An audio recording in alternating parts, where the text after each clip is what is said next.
Choo choo choo. 5, 4, 3, 2, 1. Welcome home.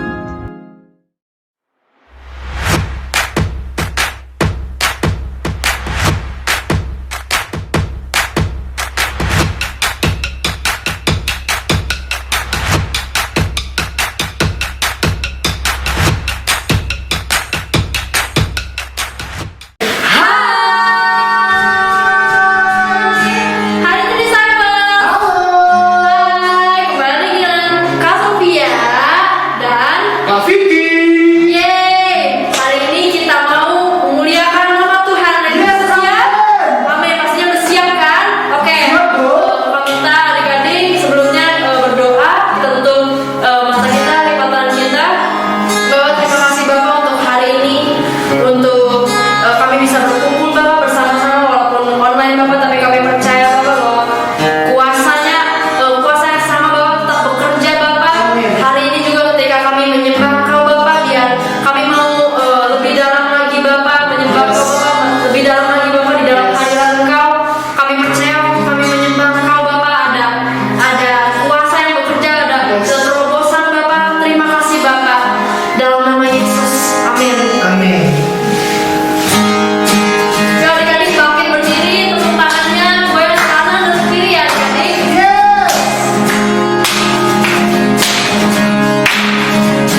Hai Little Disciple, selamat hari Minggu. Gimana nih kabar kalian? Coba jawab di komen ya. Apakah kalian lagi baik, lagi sedih, lagi senang? Jawab di komen ya. Kalau udah, seperti biasa, adik-adik siapin dulu Alkitab, alat tulis, dan yang pasti hati ya. Enjoy the service!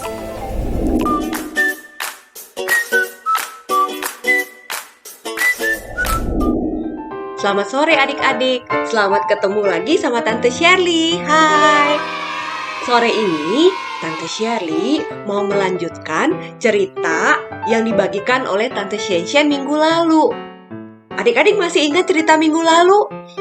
Minggu lalu Tante Shen cerita mengenai bagaimana murid-murid Yesus bersama orang-orang yang berdoa bersama mereka dibaptis dengan Roh Kudus. Dan kemudian Roh Kudus turun ke atas kepala mereka. Ya, dan kemudian mereka berkata-kata dengan bahasa-bahasa asing. Ya, adik-adik ingat ya. Nah, adik-adik tahu nggak?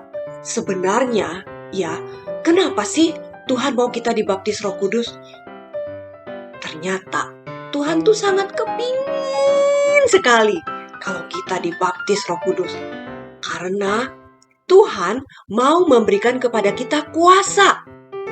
Nih ayatnya, Tante Shirley bagiin ya buat adik-adik. Ya, di Kisah Para Rasul 1 ayat 8, ya, Tuhan bilang seperti ini. Tetapi kamu akan menerima kuasa kalau Roh Kudus turun ke atas kamu, dan kamu akan menjadi saksiku di Yerusalem dan di seluruh Yudea dan Samaria dan sampai ke ujung bumi. Nah, adik-adik coba lihat sini kata kuasa. Ya, di sini dipakai kata kuasa. Tahukah adik-adik? Kuasa itu yang dipakai di sini sebenarnya kata yang dipakai itu adalah dunamos. Apa itu dunamos? Dunamos itu ya, itu yang kita sebut dengan bahasa kita dinamit. Wow. Ya, power yang besar sekali. Adik-adik tahu satu dinamit ya, satu bom bisa meledakkan satu kota. Wow, ya, tenaganya besar sekali.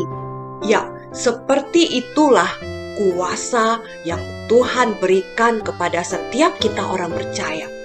Ya, waktu kita dibaptis Roh Kudus, sadar nggak sadar, sebenarnya Tuhan sedang memberikan kepada kita kuasa yang begitu besar. Wow.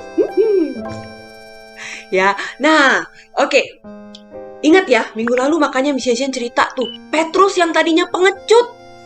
Ya, yang bilang gak kenal Yesus lah. Yang jalan di atas air terus ketakutan, terus tenggelam. Ya, nah, Petrus ini berubah dahsyat begitu dapat baptisan Roh Kudus. Petrus sekarang menjadi orang berani. Ingat ya ceritanya ya. Dan kemudian adik-adik bukan hanya Petrus. Di Alkitab tercatat waktu itu, jemaat waktu itu yang dipenuhi Roh Kudus itu semuanya pada menginjil.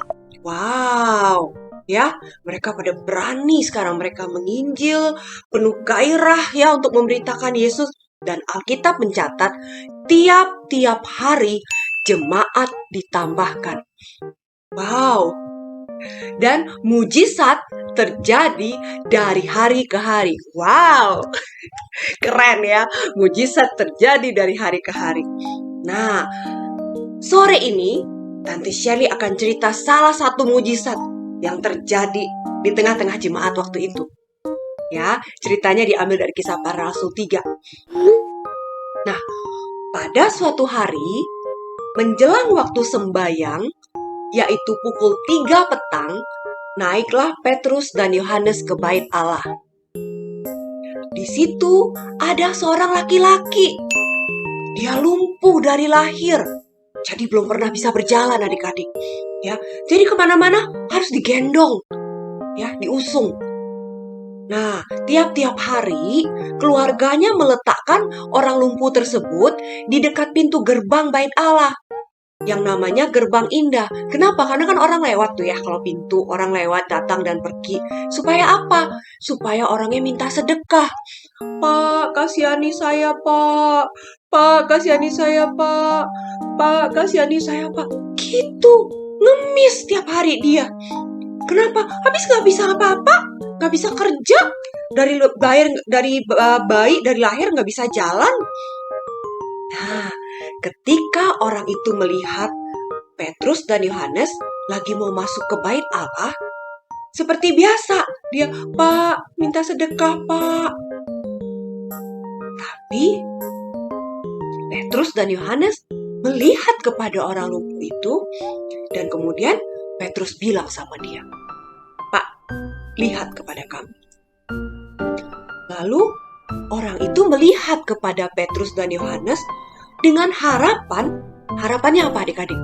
Pasti dia mau pingin dapat duit kan? Wah, lumayan nih, mau dikasih duit nih. Dia pikir kayak gitu kan? Tapi tiba-tiba Petrus berkata kepada dia, "Emas dan perak tidak ada padaku, tetapi apa yang kupunya kuberikan kepadamu. Demi nama Yesus Kristus orang Nazaret itu, berjalanlah." Terus adik-adik, habis berdoa seperti itu, habis berkata seperti itu, Petrus dia pegang tangan orang lumpuh itu, padahal dia belum pernah jalan kan ya seumur hidup. Dia bantu orang itu berdiri. Nah, pas Petrus bantu orang itu berdiri, tiba-tiba kakinya jadi kuat. Wow. Ya, dia melonjak berdiri, gitu ya. Lalu berjalan kian kemari, dia ikut mereka sampai ke bait Allah. Terus dia kesenangan gitu, jingkrak, lompat-lompat sambil memuji Tuhan. Wow, Tuhan aku sembuh, Tuhan aku sembuh. Yipi. Wow. Terus di situ kan bait Allah. Itu rame banget adik-adik. Orang banyak ngelihat dia semua. Dia jingkrak, teriak-teriak, puji-puji Tuhan. Terus mereka lihat dia, gak salah. Ini kan si tukang ngemis. Beneran ya? Salah lihat gak ya? Beneran. Ini masih tukang ngemis yang tiap hari minta-minta uang sama kita. Pak kasihani saya. Dia sekarang jalan. Wow. Beneran ya dia ya? Wow, dia sekarang jalan. Salah lihat gak ya?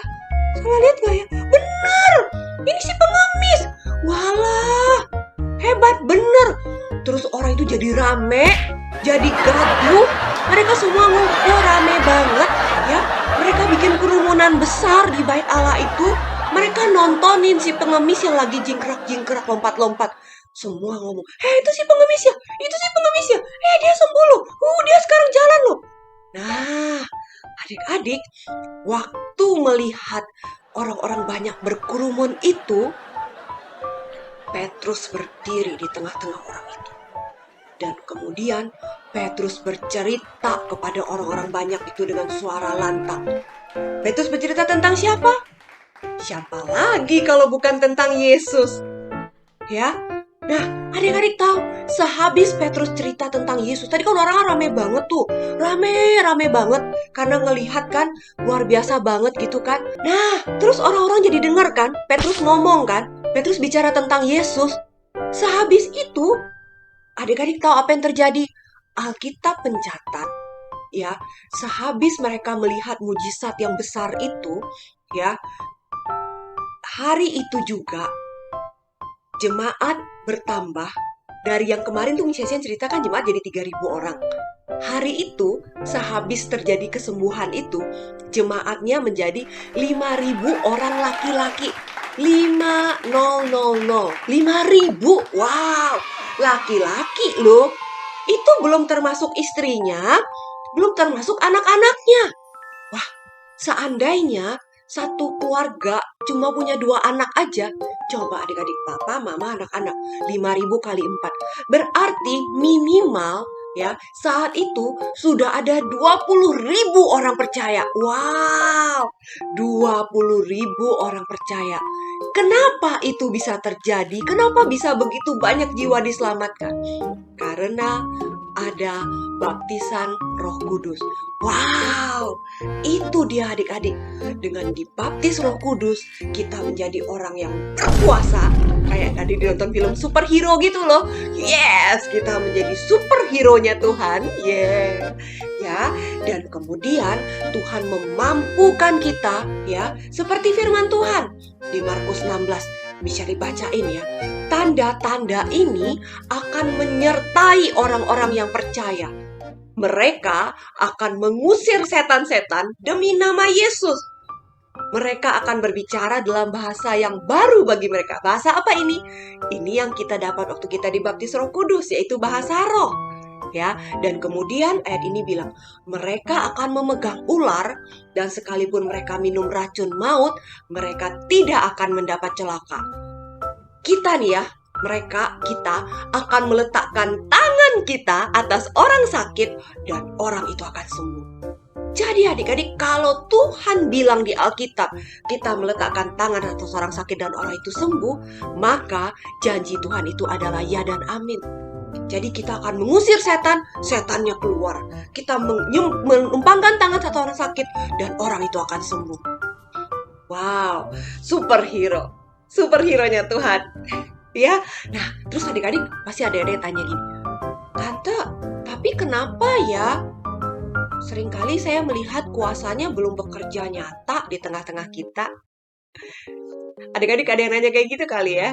Nah, Tante Shirley kasih tahu kenapa. Karena kita sedang belajar memakai kuasa itu. Ya, waktu kita belajar pakai terus dengan iman, kita latih iman kita kayak orang latihan otot. Adik-adik pernah lihat orang latihan otot? Kalau orang angkat barbel tuh, yang orang gitu ya, angkat barbel. Gitu ya. Nah, waktu orang angkat barbel, ototnya nggak jadi dalam sehari. Ototnya nggak jadi dalam 2 hari. Tapi dia latihan terus. Berbulan-bulan dia angkat, konsisten dia angkat, lama-lama ototnya jadi. Nah, sebenarnya iman kita kayak gitu. Jadi kalau sehari kita doain orang sakit gak sembuh, gak apa-apa. Itu namanya saya sedang latihan otot. Tapi sebenarnya kuasanya sudah ada di dalam saya. Saya tinggal mengaktifkan. Waktu saya latih terus, kuasa itu akan termanifestasi dalam hidup saya. Dan saya akan melihat Tuhan pakai hidup saya dengan penuh kuasa. Karena apa adik-adik? Tante Shirley akan tutup dengan ayat ini. Yohanes 14 ayat 12 sampai 14. Ya, oke kita baca sama-sama ayat ini ya adik-adik ya. Ya, Tuhan Yesus berkata, "Aku berkata kepadamu, sesungguhnya barang siapa percaya kepadaku, ia akan melakukan juga pekerjaan-pekerjaan yang aku lakukan. Bahkan pekerjaan-pekerjaan yang lebih besar daripada itu. Sebab aku pergi kepada Bapa. Dan apa juga yang kamu minta dalam namaku, aku akan melakukannya, supaya Bapa dipermuliakan di dalam Anak. Jika kamu meminta sesuatu kepadaku dalam namaku, aku akan melakukannya." Adik-adik, itu janji Yesus buat kita. Ya, bahwa kita akan melakukan perkara yang lebih besar. Dulu Yesus menyembuhkan orang, kita akan menyembuhkan orang. Yesus menghidupkan orang mati, kita akan menghidupkan orang mati. Itu yang dilakukan oleh Petrus dan Yohanes dan jemaat di jemaat mula-mula. Dan kita juga akan melakukan itu. Kita akan melakukan perkara yang lebih besar daripada apa yang Yesus lakukan. Karena Yesus sudah berjanji seperti itu. Dan kita minta itu dalam nama siapa? Dalam nama Yesus. Karena Yesus bilang waktu kita minta dalam nama Yesus, maka Yesus akan melakukannya. Ya, oke, demikian cerita Tante Shirley hari ini. Adik-adik, dipakai bahasa rohnya, kita pakai tiap hari, kita aktifkan roh kita, dan kita praktek pakai kuasa sama-sama tiap hari. Kalau lihat orang sakit, doain. Ya, kalau lihat orang ada kerasukan setan atau ada masalah dengan setan, usir setannya. Kita praktek kuasa sama-sama. Kita adalah superhero-nya Tuhan. Tada!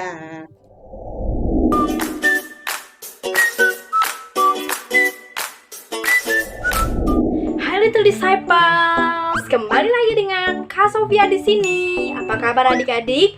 Pastinya selalu sehat dan luar biasa, ya kan? Oke, tadi adik-adik sudah mendengarkan firman yang dibagikan sama Miss Shirley mengenai kuasa. Kalau adik-adik mendengar kata kuasa, pasti adik-adik memikirkan orang yang punya tangannya berotot ya. Orang yang punya tangan yang berotot.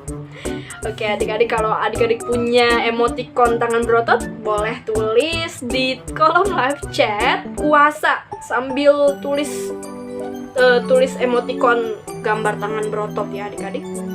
Oke, 1, 2, 3, kuasa. Oke, pastinya adik-adik sudah siap juga ya hari ini untuk mendengarkan pertanyaan dan menjawabnya. Jadi adik-adik harus siapkan catatan dan juga alat tulis adik-adik. Oke adik-adik, sudah siap? Sip. Oke, pertanyaan nomor 1. Tadi Miss Shirley ada bahas mengenai kalau misalnya kita dibaptis dengan Roh Kudus, kita akan menerima kuasa atau dunamos atau dinamit. Nah, menurut adik-adik apa sih arti dari kata dunamos atau dinamit? Apa arti kata dunamos atau dinamit? Pertanyaan yang kedua. Waktu kita menerima kuasa, tanda-tanda ajaib menyertai kita. Nah, coba adik-adik sebutkan dari Markus 16 ayat 17-18. Apa saja sih tanda-tanda ajaib yang menyertai kita waktu kita menerima kuasa dari Roh Kudus? Nomor 3. Tadi kan kita udah tahu kalau misalnya tanda-tanda ajaib menyertai kita. Bagaimana sih caranya supaya tanda-tanda ajaib itu semakin nyata di dalam hidup kita? Oke adik-adik, ingat ya, tadi Miss Shirley ada bilang kalau misalnya iman atau kuasa yang Roh Kudus berikan kepada kita itu seperti otot. Nah, menurut adik-adik bagaimana caranya supaya otot itu semakin besar? Jadi bagaimana caranya supaya tanda-tanda ajaib itu semakin nyata di dalam hidup adik-adik? Oke, pertanyaan nomor 4.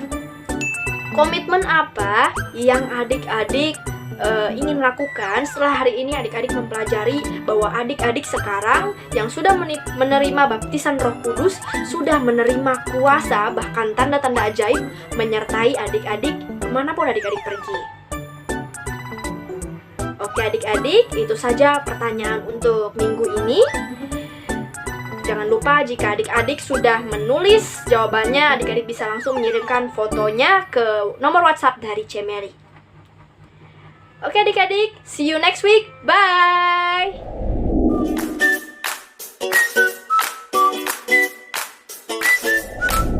Halo Little Disciples. Apakah adik-adik di rumah sudah siap dengan aktivitas hari ini? Yes. Adik-adik, hari ini kita mau membuat sesuatu yang luar biasa. Sebelum itu, adik-adik di rumah, kakak minta untuk siapkan 4 benda ini ya.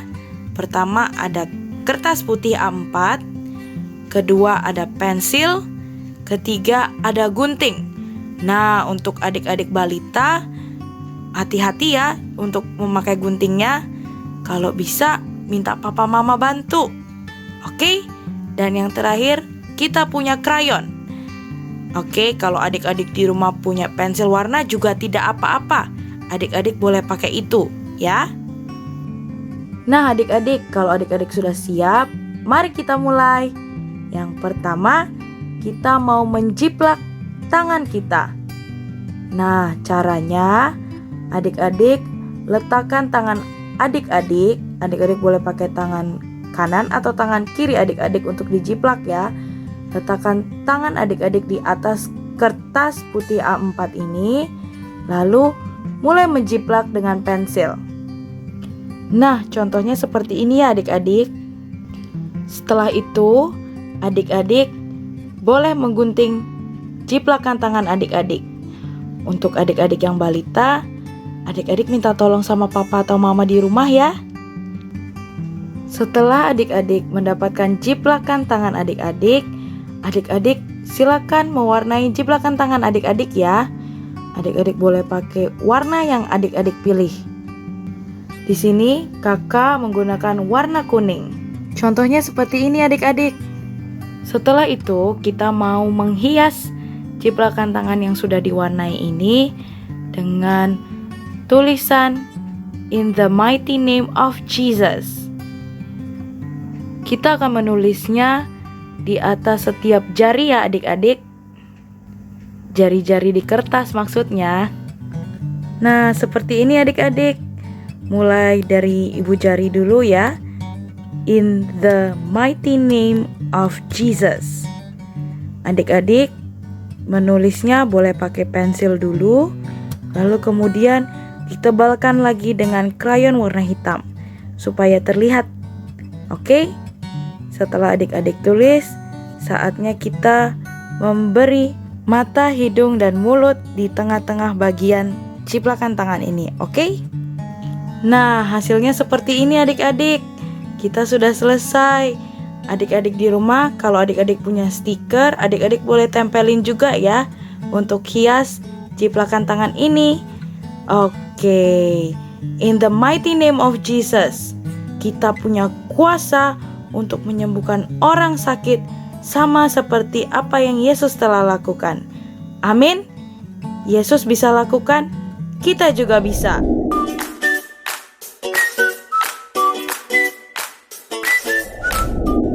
Jeng jeng jeng. Halo Little Disciples, selamat sore. Bagaimana kabar adik-adik semuanya? Baik-baik dan sehat saja kan? Yes, mantap. Oke adik-adik, sudah tahu dong pastinya nih kita mau ngapain hari ini? Yes, betul banget. Hari ini kita akan kaget. Aduh, bikin kaget aja nih. Kamu siapa? Aku adalah kamu, tapi versi petualangannya. Ya ampun, kamu mau ngapain di sini? Aku mau nemenin kamu baca ayat hafalan dong pastinya. Oh alah, udah tahu ya hari ini ayat hafalannya apa? Udah dong, hari ini ayat hafalannya Kisah Para Rasul 1 ayat 8 kan? Hah, kok kamu bisa tahu sih? Padahal aku belum kasih tahu siapa-siapa loh tentang ayat hafalan hari ini. Tahu dong, kan aku kamu. Kasih tahu dong ayat hafalan hari ini apa? Oh, sudah deh. Udah siap kan? Buat hafalan bareng-bareng? Sudah. Oke. Mari adik-adik kita hafalkan bersama-sama. Ayo kita mulai. Kisah Para Rasul 1 ayat 8. Tetapi kamu akan menerima kuasa kalau Roh Kudus turun ke atas kamu, dan kamu akan menjadi saksiku di Yerusalem dan di seluruh Yudea dan Samaria dan sampai ke ujung bumi. Oke. Nah, adik-adik kita Disciples, dari firman Tuhan yang sudah dibagikan adik-adik, kita dapat belajar nih dari kematian sampai kebangkitan, terus kenaikan dan kedatangan Roh Kudus sampai pada hari ini adik-adik, yaitu murid-murid Yesus menginjili, menyembuhkan orang sakit, dan mengusir setan, dan masih banyak lagi mujizat-mujizat yang dilakukan oleh murid-muridnya Yesus adik-adik. Nah, itu semua karena Roh Kudus yang ada dalam diri kita semua adik-adik. Kita juga bisa melakukan seperti yang murid-murid Yesus lakukan, karena roh yang ada dalam diri kita ini sama seperti mereka. Begitu juga kita adik-adik, gak ada yang lebih kuat ataupun lebih hebat. Kita semua sama, gak ada yang beda. Karena kita punya satu roh, yaitu roh Allah itu sendiri. Nah adik-adik, kita juga bisa melakukan apa yang murid-murid Yesus lakukan. Karena kita punya Roh Kudus adik-adik. Roh Kudus sebagai penolong, menghibur, dan juga sebagai alarm kita adik-adik waktu kita mau keluar jalur. Oke adik-adik, itulah ayat hafalan pada hari ini. Jangan lupa untuk dihafalkan, direkam, terus dikirim adik-adik. See you next time adik-adik. See you next time. God bless you.